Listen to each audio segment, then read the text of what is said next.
আমার এক ফ্রেন্ডের বাড়ি সত্যনারায়ণ পুজো ছিল, সেখানে পুজো হয়ে গেছে, এবারে যজ্ঞের পিঁড়ি সাজাচ্ছে।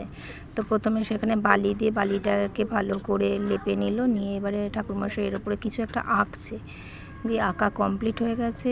এবারে হচ্ছে গিয়ে কাঠ সাজাচ্ছে, কাঠ সাজানো হয়ে গেছে। এবারে একটা পাটকাঠিতে ঘি লাগিয়ে সেটাতে আগুন ধরিয়ে এবারে যজ্ঞে আগুন, নিচে আগুন দিচ্ছে, আগুন ধরে গেছে। এবারে এই প্লেটে 28খানা বেলপাতা আমরা বেছে রেখেছিলাম, সেই এই বেলপাতাগুলো নিয়ে সামনে যে বাটিটা আছে তার মধ্যে ঘি আছে, সেই ঘিতে চুবিয়ে এবার বেলপাতাগুলো একে একে সব যজ্ঞের ওপরে দেবে। ঠাকুরমশাই মন্ত্র পাঠ করছে।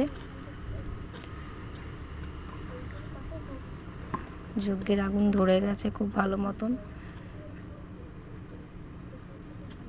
ঠাকুরমশাই এক বাটি দিয়ে ওপরে ঘি দিচ্ছে, আগুন দাউ দাউ করে জ্বলছে। এবারে হচ্ছে আরতি চলছে।